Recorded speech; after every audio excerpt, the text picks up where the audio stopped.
Good evening, everyone. A very warm welcome to you all who have joined us for this Music Festival of Unity. My name is Faraneh Vargha-Khadem, and I'm a member of the Race Equity Group at ICH, Great Ormond Street Hospital. And I would like to hand over to my co-chair, Jane, please.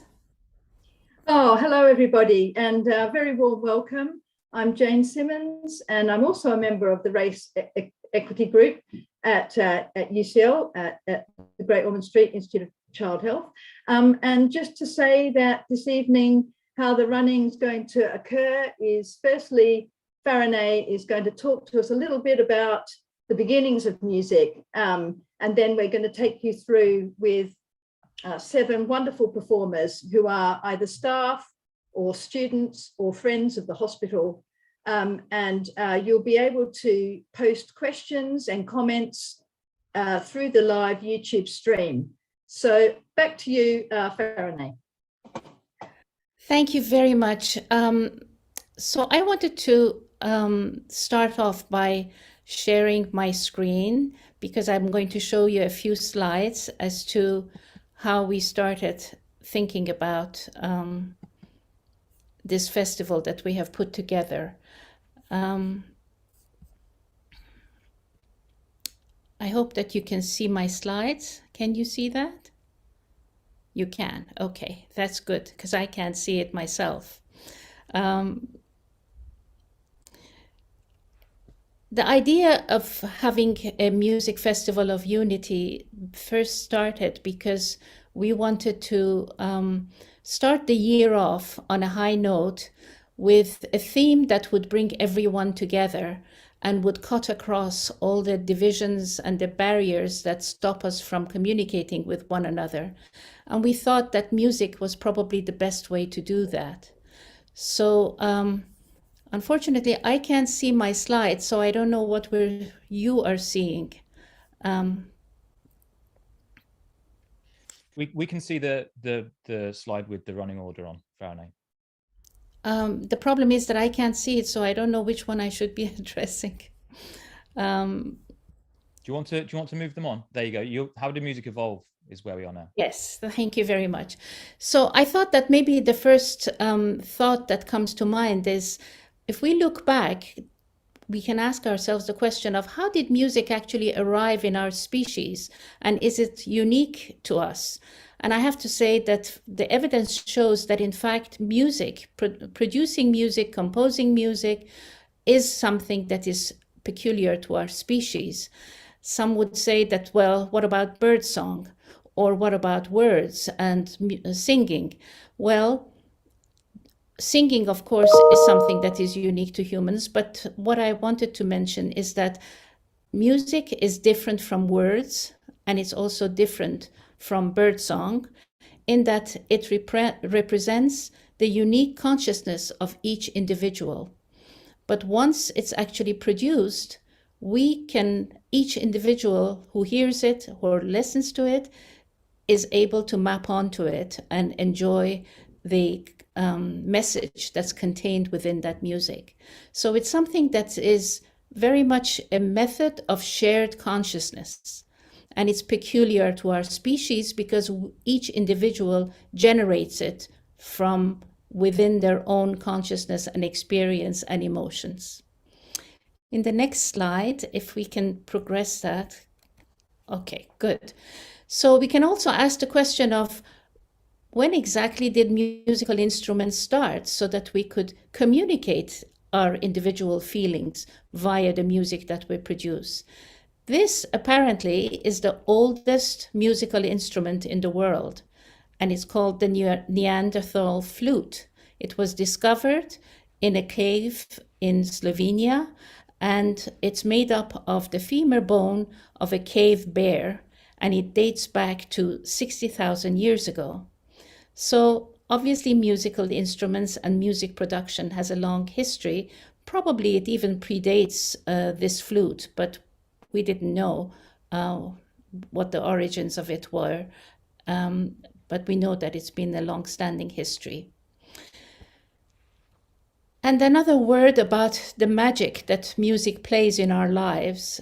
It's supposed to be a ladder for the soul, in that when listening to music, we don't necessarily have to worry about the words in it, or we don't have to necessarily worry about the tradition that represents that piece of music.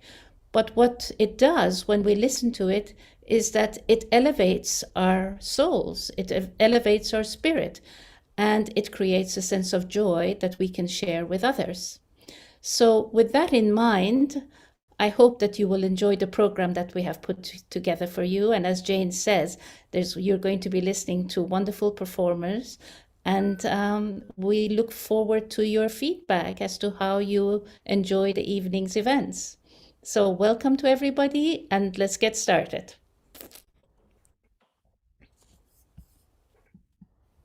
Okay, so now we're going to be introducing Yvette Walcott. Yvette, if you want to reveal yourself, and Faraneh will be talking to you. Thank you. A very warm welcome to Yvette. Yvette Walcott, who's a member of the orchestra, the Steel Band Orchestra. And just before I introduce Yvette, I wanted to tell you a little bit about my experience of steel bands. Many, many decades ago, when my husband and I first wanted to get married and planned our wedding celebrations in Montreal, Canada, we were looking for a band, for some kind of a musical performers to heighten the joy of the occasion.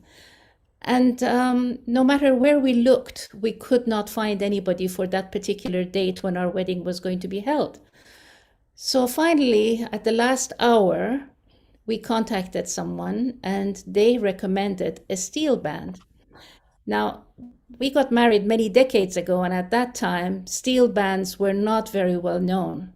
But we had no alternative, so we invited the steel band to come to our wedding, and it was an evening wedding. And I think, if I remember correctly, we started early in the evening, and the band accompanied us throughout the evening.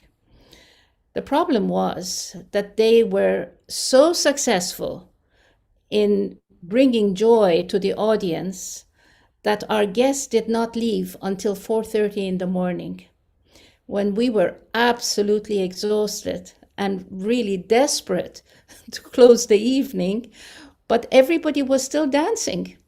Wow. So if that's the experience that I personally have from listening to the music of a steel band orchestra, I can imagine that you would be revisiting this many times to come.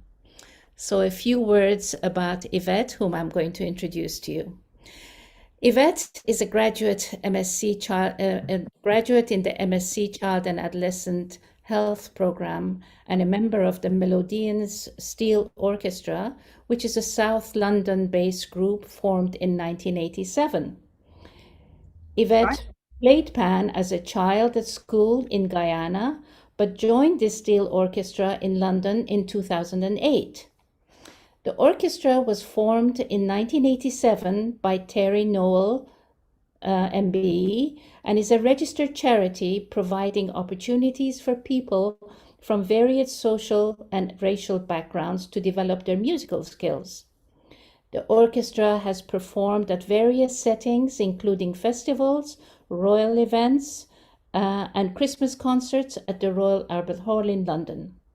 In the 34 years since its formation, the orchestra has taken their distinctive sound to over 30 countries, including North Korea, Azerbaijan, Russia, and Zambia. So, performing Recovery Rhythm, written and arranged by their in-house composer, Tamla Batra, to commemorate the end of COVID lockdown in 2020. Tamla is a Kenyan Asian who's been associated with the band since its inception, but has been the main arranger for the past 7 years. He composed the piece in 2 parts, the first half in a minor key, reflecting melancholy of the lockdown, while in the second half of the piece, The rhythm becomes more joyful, reflecting the coming out of lockdown. He plays many instruments, including keyboard, guitar, and percussion. Yvette. That's wonderful. Floor is yours. Right, so yes, as Faraneh said, I am a part, just a very, very small part of this wonderful band, which yes, is now in its 34th year. So enjoy.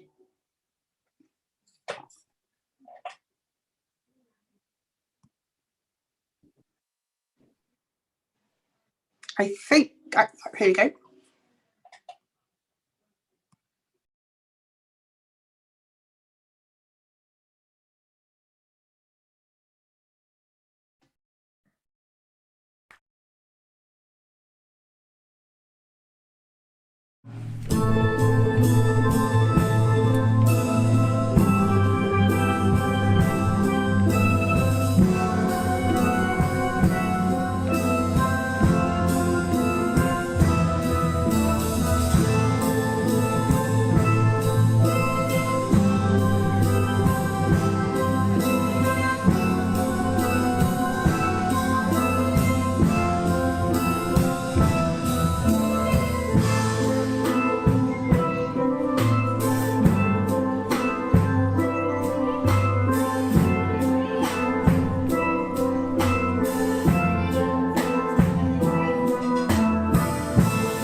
Hello and welcome back. And what a fantastic first performance Yvette and the group. So we're going to move on now, and we're going to have a live performance. And the live performance is going to be coming from our very own Daniel Brayson from the Institute. So he'll be doing a live performance this evening. Daniel is one of our postdoc researchers here at the Institute, and he researches into the heart of children who have Duchenne muscular dystrophy, so doing very important work in that area. And I know Dan, in his younger version, has been a musician and a drama graduate. And tonight he's going to be singing a song called Surrounded by the Hills Laden with Mines, the legacy of Laudik. And that was inspired by a trip he made to Sarajevo in 2007. I don't know if you want to just say a few more words yourself, Daniel, about the song, and then take us into it. Yeah, sure, I will do. So I visited Sarajevo in 2007. It was still quite early, I guess, in its economic and infrastructural recovery. And I was just kind of quite amazed at how the people were there. They were very accepting of the things that had happened, and they just had this really resilient and enterprising attitude, but just to get on with things and make the best of things. And the hostel that I was staying in was quite a large hostel, actually. There was at least 20 odd people staying there, and it was run by a 15-year-old kid who was basically looking after his entire family. And so I just found that incredible, and I was really struck by Sarajevo. It's a beautiful place, and obviously it had been torn apart by war. And I was just really interested to know a bit more about it. And when I'd sort of done some research, I found this really sort of tragic but beautiful story about a woman and a man who were a couple, and the woman Asmira was a Bosniak, and the man Bosko was a Bosnian Serb. And so they were in effect on opposite sides during this war, but they were brought together by love. And this is a story of them trying to escape Sarajevo so they can be together and away from all of the pain and suffering. And really, I was inspired to there was actually a really interesting documentary about that, and that was, I think, aired in somewhere like 1994. You can find it on YouTube somewhere. But I used it as an inspiration to write a song. And so the song that I'm going to play tonight is called Surrounded by Hills Laden with Mines, the legacy of Mladic, who was one of the generals that was mongering war in the region. And so hopefully this song sort of encapsulates the story that I've just tried to tell. So I'm gonna can everyone hear that okay? Can I just get a thumbs up? Yeah, that's okay. Okay, cool. Okay.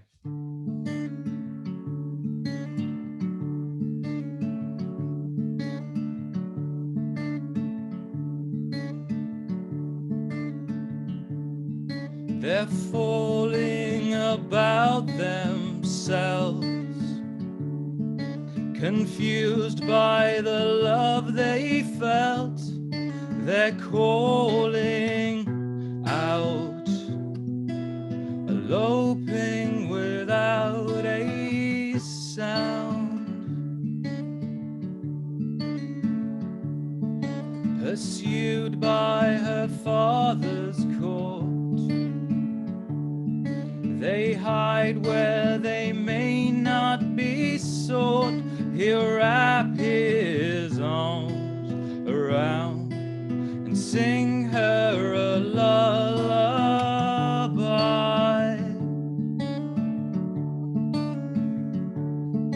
But they must fight their cause. The matron won't come to dry all of her tears, and the blood stains that stain their clothes are the fault of her faith, not the failure of love.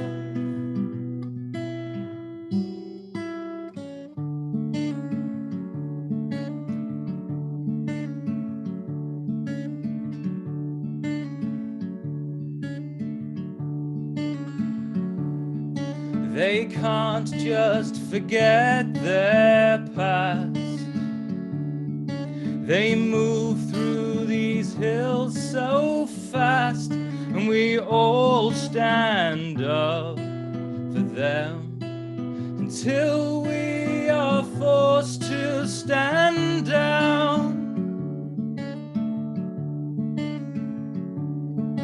And as we fight, we fall. The priestesses come to dry all of our tears, and the blood smears that stain these walls are the price of this war and the failure of hope.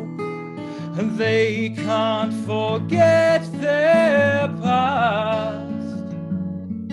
They leave behind the friends that they had, and weep for the ones they lost. But they'll start again, now their stars are crossed.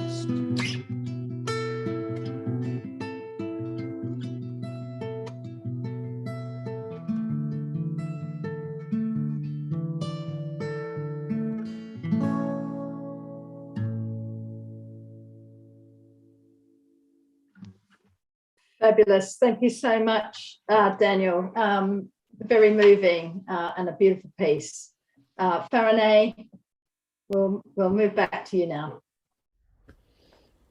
Thank you very much, Daniel. That was very inspiring. Thank you, particularly given the background information that you gave us about your own experience of visiting that region. Wonderful. So our next performer is Cho Pun, whom we call Jess. And just to say a few words about Jess, she's a pianist and current postgraduate student studying on the MSc Advanced Musculoskeletal Physiotherapy program at Great Ormond Street and Institute of Child Health. Jess started playing the piano since the age of 5 and was an active choir member. She holds a performance diploma of the Associated Board of the Royal Schools of Music. And I wondered whether Jess wants to explain the music piece that she's going to be sharing with us, because she would be best placed to do that. Jess, would you like to go ahead and explain a little bit? Hi everybody. So the piece that I'm going to play is called Night Pieces by Peter Skelthorpe. He is an Australian contemporary classical composer. His music was greatly influenced by the Australian and Southeast Asian music, and his music language often quite connects to the nature and landscape. The piece I'm going to play reflects a style of Impressionism, and it was prefaced by a Japanese poem that was inspired by a Japanese theme or expressions in their art and culture called Sestra Gekka, which literally means snow, moon, and flowers. The small pieces of this work kind of represent the different atmospheric and imagery of snow, moon, and flowers, and particularly in the last one called Stars, kind of reflect one of the movie in Australia called How the Stars Were Made, which is about the legend of the Aboriginal Australian ancestor when they threw a fire stick into the sea, and then there were some sparkles that hisses and scatters the sky, and they remain in the star golden stars. I hope you will enjoy the music.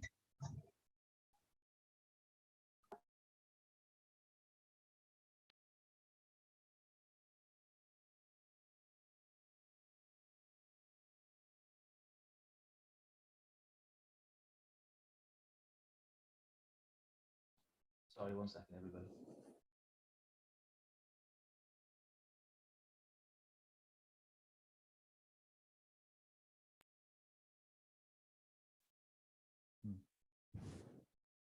For some reason, it's I'm pressing Jess's video, but it's giving me Yvette's video. Apologies, everyone.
Jess, thank you so much for that wonderful, wonderful performance. I feel as though we should be opening up these fantastic performances that we have running.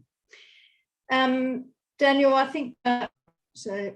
Just to say now, we're going to be introducing Myla Newell, Myla Carmen. Myla, if you want to just open up your camera. Absolutely brilliant. Lovely to see you.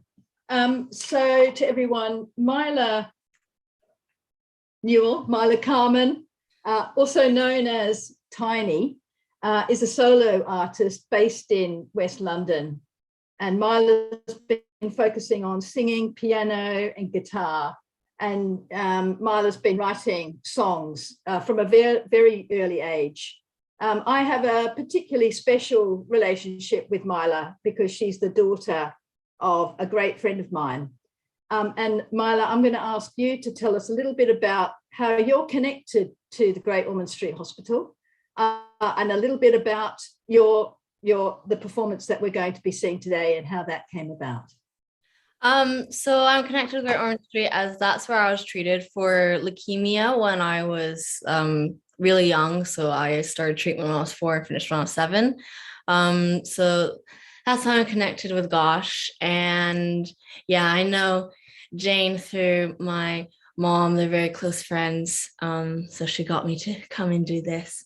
And the piece that is being shown is my first single. It came out at the end of last year, and this is a music video for it.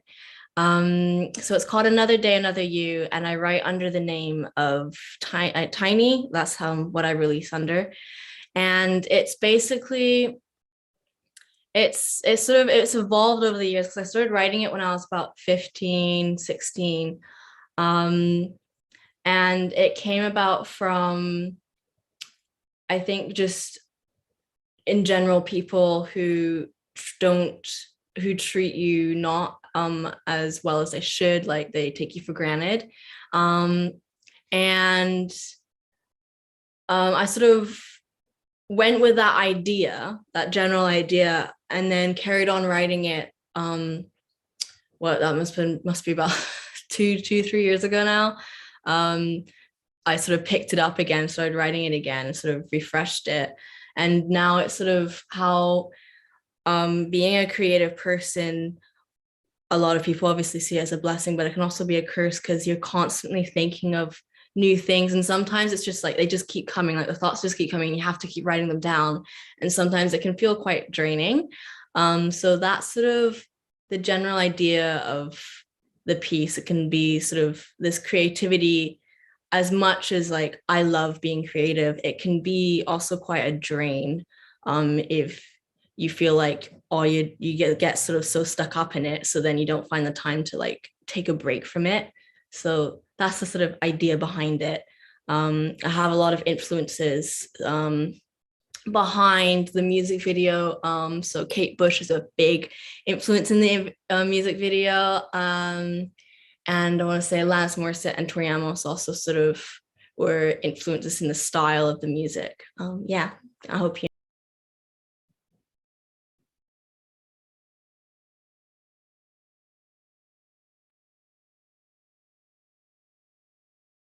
I'm tired of you. I'm tired of all that running. I'm tired of me. I'm tired of all that chasing.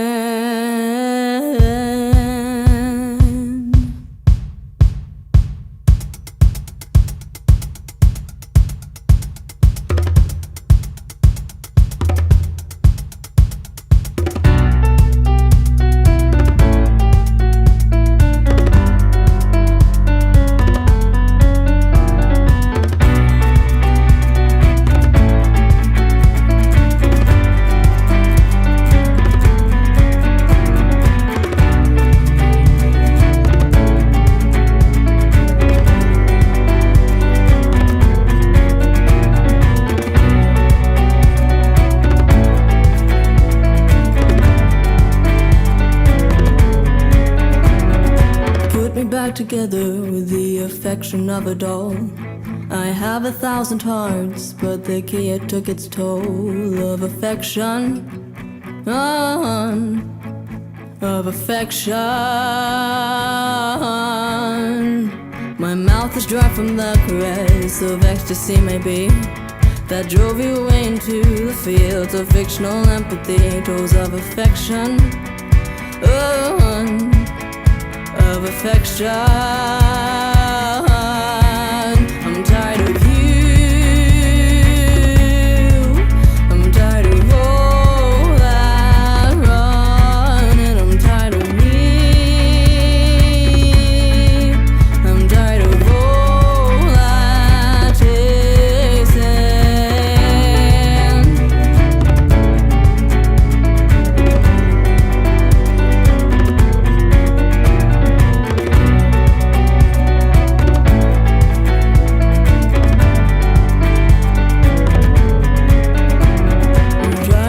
Drive off the road and off a cliff.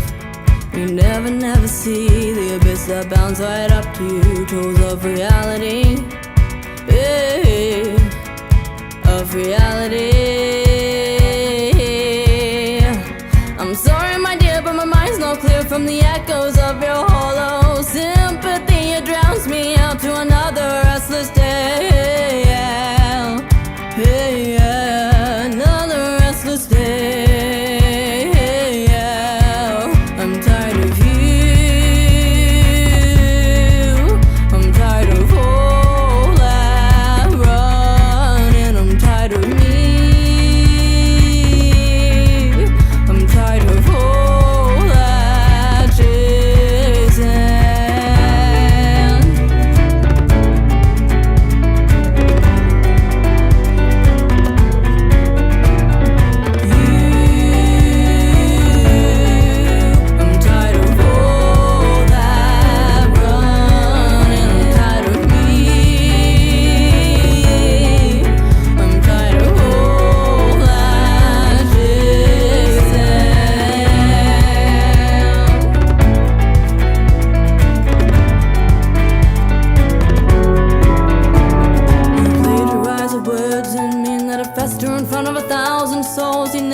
From the dead, you never seem to back down. And I'm sorry again, my brain has 10 more times before it's out. And you know it's a better vision than yesterday. And I'm sorry again, my brain has 10 more times before it's out. And you know it's a better vision than yesterday. And you know it's a better vision than yesterday. Because I said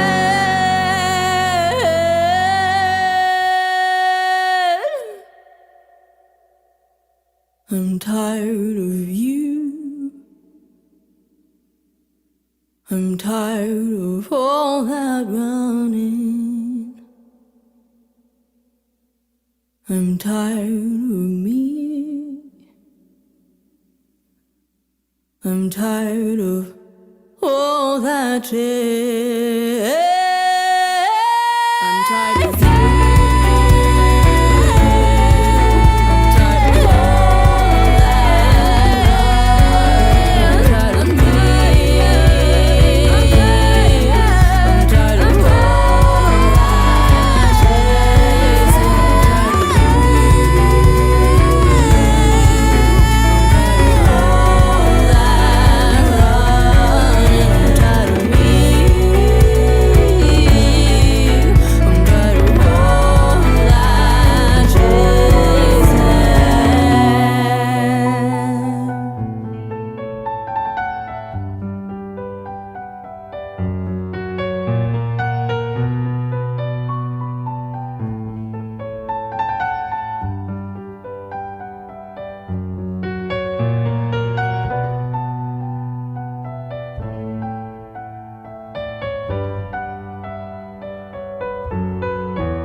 Wow, that was fantastic, Myla. That was really uplifting. Thank you so much. Thank you. That was really fantastic. Thank Wonderful you. story as well. Really inspiring. Thanks. So I'm going to be introducing our next performer. It's Mr. Petros, and those of us who work at the ICH site will remember and will recognize the sound of music that he produces for us, whether it's in the heat of the summer or in the dead of the winter. Mr. Petros is sitting outside the ICH building playing his piano accordion. Now, a few weeks ago, when it was really cold, one evening, I was just coming out of the institute and I saw that he was sitting out there. And I took the opportunity to ask him whether he would be willing for me to video him while he was playing. But then I realized that he didn't actually speak English. So Mr. Petros is from Romania. And it was my good fortune that he had a friend who's Italian, but she did speak a little bit of Romanian, and she was willing to become the interpreter between us talking and making the arrangements for me to film him so that we could share his playing of the accordion with us tonight. So without further ado, I'm introducing to you Mr. Petros, whose music we enjoy on many evenings while he's playing outside the Institute building.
Okay, and welcome back. Oh, well, how amazing, as I said, for all of us who are regular ins and outs of the Welcome building at the Institute, recognise that familiar playing.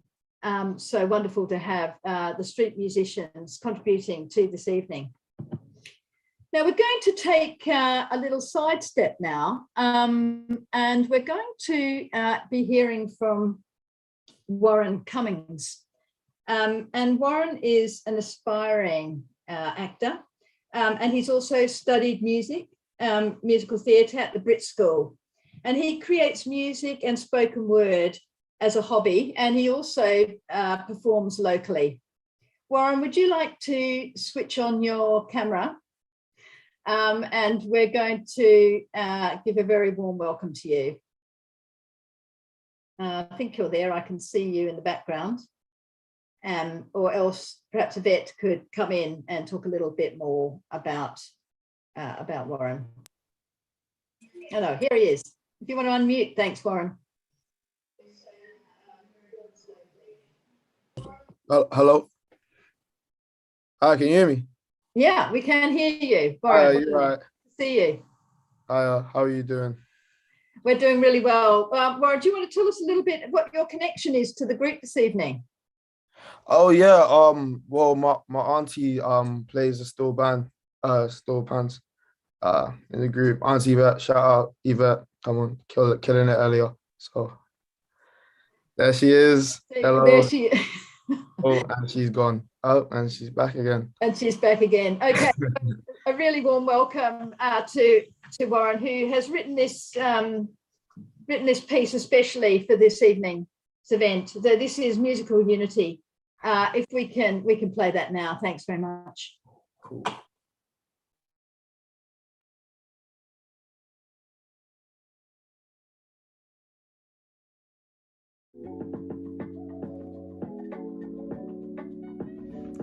So here's the thing I know about music. It doesn't matter how you make it and the way that you use it. I've seen songs turn a situation bad to almost bearable. I speak from self-experience because music's that one variable I just couldn't change. I see it as a way to speak to elders from another time. My favourite songs are ancestors, they came from an older time. Rhythms, pianos, been passed down. My family, ancestry taught me I was born to just be dropping beats. Because it's like, I feel it in my blood. The way I feel the music's how I feel when I'm in love. Music brings people together, music never holds a grudge, and when black people needed food, the music helped us buy some lunch. Music's violence, music's poetry, music's bongos, tapping down your feet, honestly. Guitars, keyboards, drum, pen, paper, that same old set, but the sound couldn't get greater. I love nature's music and the summertime songs, listening to chords like I can do no wrong. I like music because it holds us together, drives us all together, keeps us all together, keeps us all human. With music we're unified, unity forever, because music's gonna stay, it won't ever leave, never.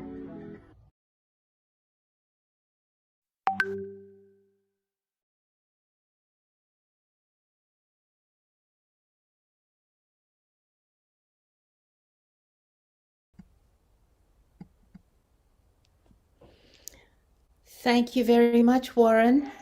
That was wonderful to be having poetry now in our musical session. That's great. Of course, poetry is yet another very powerful medium of communication. So it's great to be able to have a little bit of that this time as well. Thank you, Warren. Our next performer is Emily Gardner. Emily, can you turn on your cameras?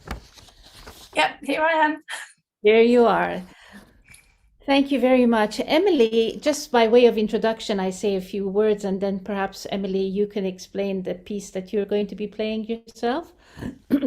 Excuse me. Emily works at two jobs. Part-time, she's working for Professor Sarah Moll, curating the neuronal ceroid lipofuscinosis database of patients and mutation information for these rare neurodegenerative diseases. Boy, that was really difficult to pronounce. She also works part-time at the UCL Department of Computer Science, managing the data for Policy Community Network. And in the past, she has researched inherited cancers and managed research funding. She comes from a family of musicians and has played the violin since early childhood. Lucky you, Emily. Could you please tell us a little bit about the piece that you're going to be playing? Sure. Yes, so I'm really happy to introduce a project that Ealing Symphony Orchestra did in the first lockdown, so back in 2020.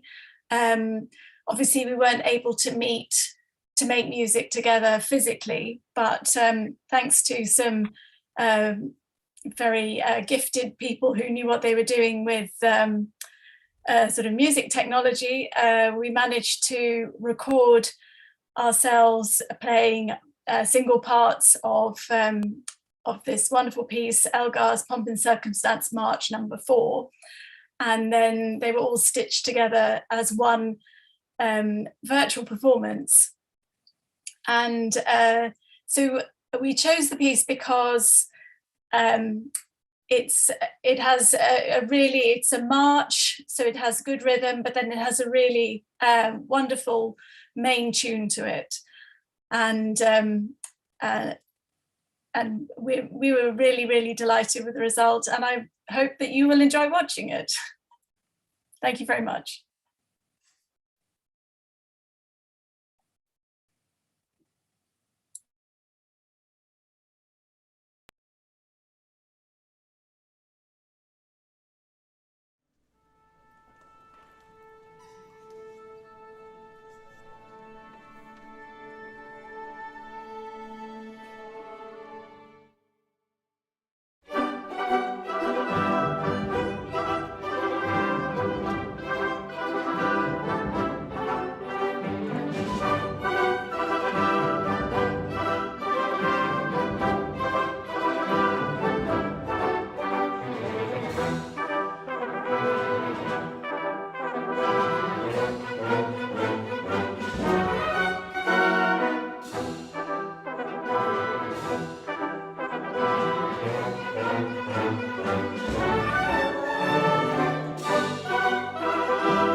Hello. So how fantastic. And that was our final piece of music for this evening, finishing that off with the orchestra. So thank you so much, Emily, and to the other members of your orchestra.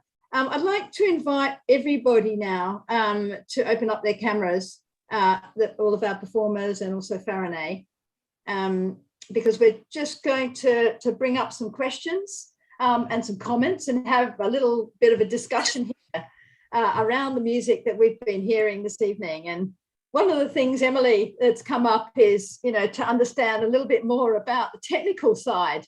We know that it's quite complicated, but I wonder how long it took you all to do the practicing and the setup. Have you got any more insights into that?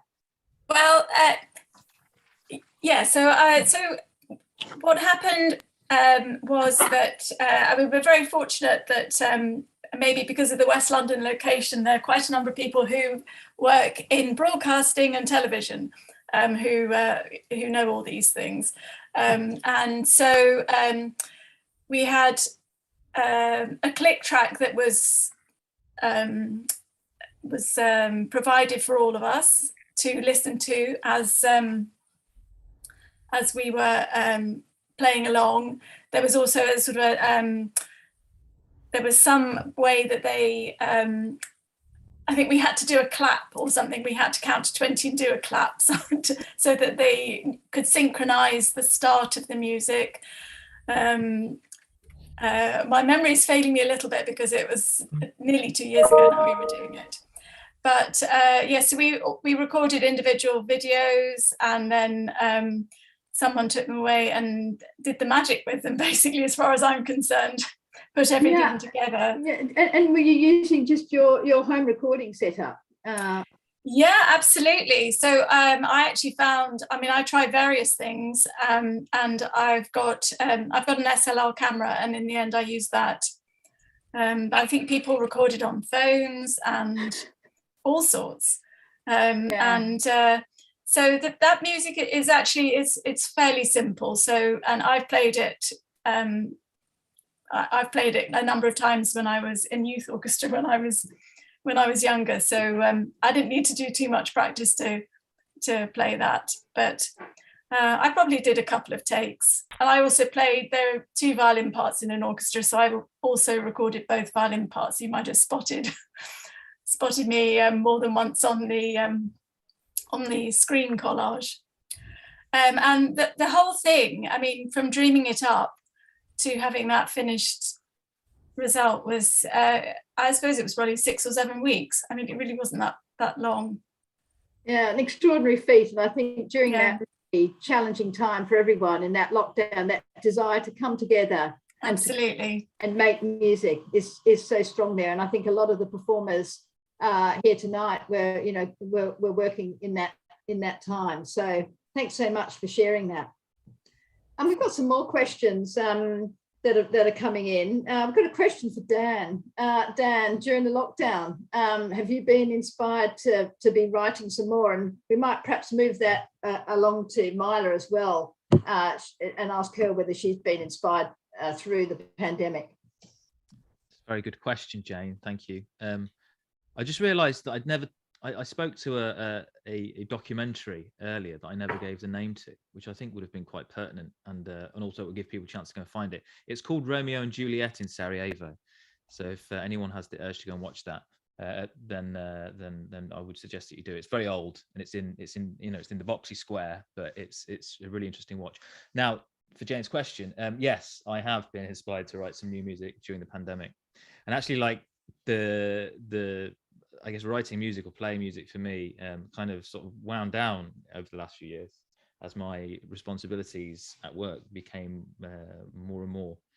And so it's been quite interesting. Sort of when we had a bit of downtime, I was able to pick up the guitar again and become a little bit inspired. But I actually wrote a song relatively recently, which I wrote the music and I put the words to a poem by Michael Rosen to it. And the poem was one that he wrote for the NHS, and I think that actually we used that. We got Ros Smith, the director to say the poem on a video that we did for, it's like kind of like an institutional unity video, and then that inspired me to go and sort of like maybe use that poem, put it to song, and you know, it's called These Are the Hands. It's a really great poem, and I wrote a few extra bits of lyrics to sort of go around it for a chorus, and yeah, I did that. But it's kind of one of these songs that I think is much better as a choral piece, so with backing singing and choirs, and so it's never seen the light of day because I haven't managed to convince people to come and get involved. So if anyone wants to do a collaboration, or anyone wants to, you know, is interested, then I'm all ears. Brilliant. Dan, we're looking forward to hopefully drawing some collaborators, and we'd love to hear that and start streaming that music through our YouTube channel.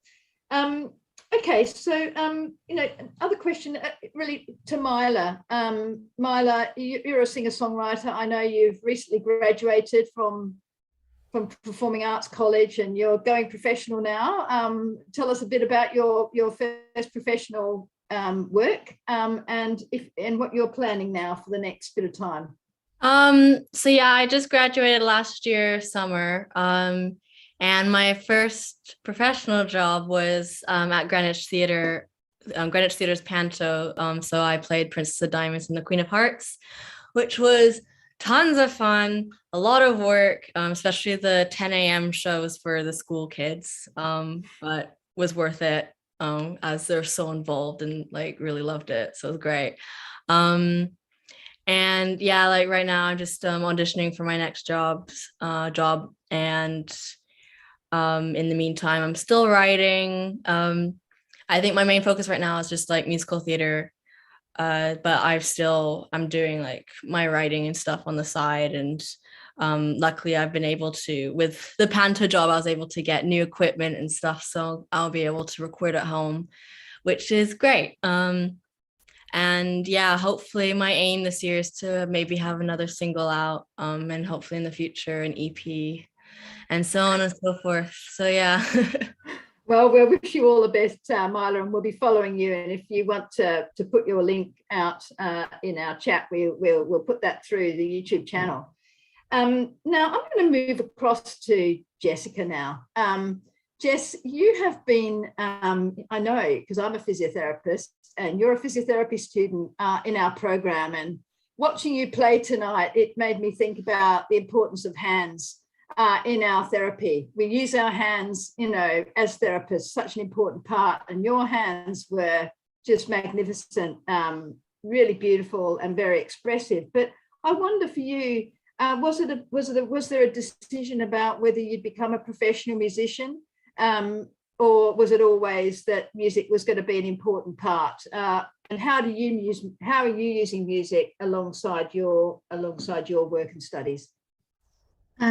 That's a very good question, and definitely perhaps in my early teenage years I was really deciding where I want to go with my life, and at some point I really want to do music, and my family didn't think that would be a practical option, and then probably went into a bit of argument and sort of like disagreement with my parents back then.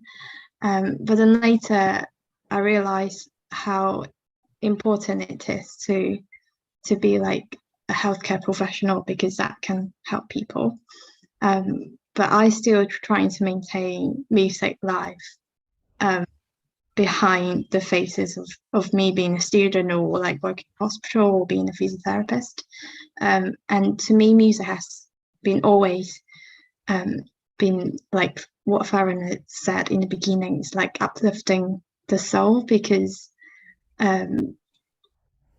since like learning different kind of like classical music, I learned so much about people in the past, different cultures, and even humanity itself.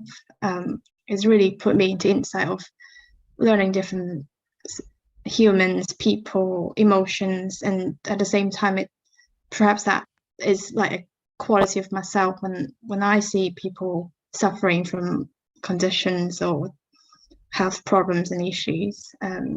It is a very nice connection. And I think music is all about life itself, and being a physiotherapist and being a human here, is also about life. So I don't think there is any difference between the two. It's just different way of sort of living in different. Absolutely. Yeah, absolutely, and very beautifully put. And I think that Faraneh's got some thoughts around this. We might just draw in Faraneh to talk about science and music, and but Jess, beautifully put. Keep playing the music, keep connecting with the soul, keep connecting with the patients that we work with. And thank you so much for sharing that fantastic performance. But Faraneh, I'm going to bring you in here. Yeah, I was just thinking that listening to Jess playing, and also the description that she had given of the Australian composer who was inspired by the Aborigines culture, and Jess herself being from a different culture, playing this music and demonstrating the movement so beautifully. And I agree with you, Jane, that the hand movements were just so telling that even if you didn't listen to the music, you could just imagine what the hand movements were conveying. So it was really quite amazing. And I think that music really cuts across all these barriers. And when I was watching Yvette's orchestra playing, for example, and the young child who was contributing as part of this big orchestra, and as I say, it cuts across age barriers, culture barriers, language barriers, any kind of divisions. And this is the whole reason why we chose the theme of unity, because music really unites people. And it's also an expression of our innermost emotions, which have no other way of expression that cuts across all these barriers except through music. Because even as beautiful as poems and different kinds of prose is, it still requires an understanding of the words. But music doesn't require that. Music just goes right to the heart. And that's why a ladder for the soul is really appropriate. Yeah, again, really beautifully said. And I know that all the people who are listening in live and those who will be listening to the recording later are feeling the same way. And I've been really moved this evening by all the different types of performances, the different stories. And there are many of you out there who are probably also musicians and appreciating music. But to Yvette and to Warren, family members, clearly the music is running a streak through your family by the sound of it. Yeah. Are there other members in your family who are musicians as well, Yvette and Warren? Yeah, we do. So Warren's mum, my sister, actually put the background and all the music behind the Warren's poem today. It took her about 10 minutes. So yes, a lot of talent in there. I've got children that sing, but we really, music does actually definitely unify everyone. I'd like to say a little bit more about Melodians, our band. We've got our next gig coming up is on the 14th of March, and that's actually at Westminster Abbey. We have done the Commonwealth Day service. We are the selective band representing representing steel band really to the world, or for Great Britain. And yeah, our band, it really does cross all the barriers. We've got all ages, all nationalities. At one point, we actually had 3 generations of one family all playing together. In the little clip we saw in the beginning, that was at our summer, the first time we'd come to play since the lockdown. And as you can see, one member of the audience got really carried away and, took to dancing in the middle of it. But it really does unite everyone. And it's such a joy. we rehearse twice a week, and sometimes, you know, especially with the pandemic, it's been difficult. But the minute you get there, it just fills your soul. You know, the beat, the music, you know, you're just moving and just enjoying it. Yeah, so, absolutely stunning, Yvette. I did notice the person dancing. I thought that was all part of it. I thought the drawing and the dancing was all part of the same thing. But yeah, I think the beers helped a little bit. I want to ask you another question before we move back over to Warren. And you've just graduated from the MSc in Child and Adolescent Mental Health, which is the fastest growing masters in our program. I'm one of the co-directors, deputy directors of education here. And we know there's just been this huge increase in people wanting to come and study on that program because of the increase in mental health problems in young people. And I'm wondering, do you feel as though there's an opportunity to use the music alongside your degree? Is this something that you could do, or I just wonder what your thoughts are around that. Well, I mean, obviously there's sort of normal music therapy, which would sort of apply to the young people as well. There definitely, you know, there is a program. We know music is very therapeutic. So I guess there would be a lot of scope as with other musical instruments. And we do, I mean, my master's was in child mental health and adolescence. And we do have many children, as we saw, you know, enjoying playing. We actually rehearse in a school where we also teach the children in that school, and some of the children actually come to join our band. But there definitely is a place for music within therapy. And steel pans are actually, you know, you can sort of get in at very, very beginner level. And, you know, are they very expensive to buy for parents? Is this a big expense to get a steel pan? Well, at the moment it is, because it's sort of probably not that common. So it will set you back a few £100 for, you know, for example, that's my pan here, that set me back a bit. But I guess if it gets bigger and more popular, then the prices will come down and more people can, you know, get the opportunity to play. You know, it's such a simple sound, but put together, it's so amazing. We're really looking forward to hearing more from your group, and we'll be following a bit. So stay in touch. Absolutely. Okay, Warren, we're interested to know, have you got your own YouTube channel? Can we find more of your spoken word music? You know, I don't have a YouTube channel, you know. I don't know. A lot of people be telling me to do it. I don't know. I never get around to it. I do more like music rather than like spoken word usually, unless it's like an event. You know, like recently I did something for a showcase, showcasing basically all the Black students in my university. They had a thing, it was called Black Ball Showcase, and I did a poem there.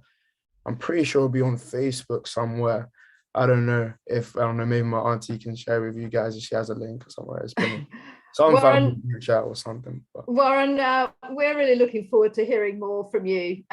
You've got a future, as do, you know, as does everyone who has been sharing here this evening. So I think we're coming to the end of the evening. Just really want to thank people, thank everyone who's contributed. And particularly behind the scenes, we've got Claire Smith, who you can't see, but who's been operating the YouTube channel. And Claire is one of our other researchers here at the Institute. Dan Brayson, who's also been to doubling as a performer and helping us with our sharing of our videos and setting up this evening. To Faraneh, whose idea this was, which is absolutely brilliant. Faraneh is so important with our race equity group and so creative and thoughtful. So wonderful that we've actually been able to bring this together this evening. So I think Dan's got something to share with everyone. This is a collage. Fingers crossed. Fingers crossed. I think I almost got the hang of it at the end. And not to forget that Jane actually was a fantastic coordinator. And without Jane, this whole event would not actually have happened. And we've been thinking about our next event next year. So we're hoping that we would be able to have another aspect of performing arts, whether that's going to be poetry or something else. So we want to invite you to watch this space, because there will be something else happening next year to welcome the next year. Thanks so much. Oh, and here we have the shared experience. Oh, wonderful. Thank you so much. That's absolutely brilliant. So again, a very warm good evening. Go away and have your supper and enjoy the rest of the evening. Thank you so much to all our performers. Thank you to all the staff and anyone who's watching in there. And Thank you. Brilliant. Good night. Thank you. Bye.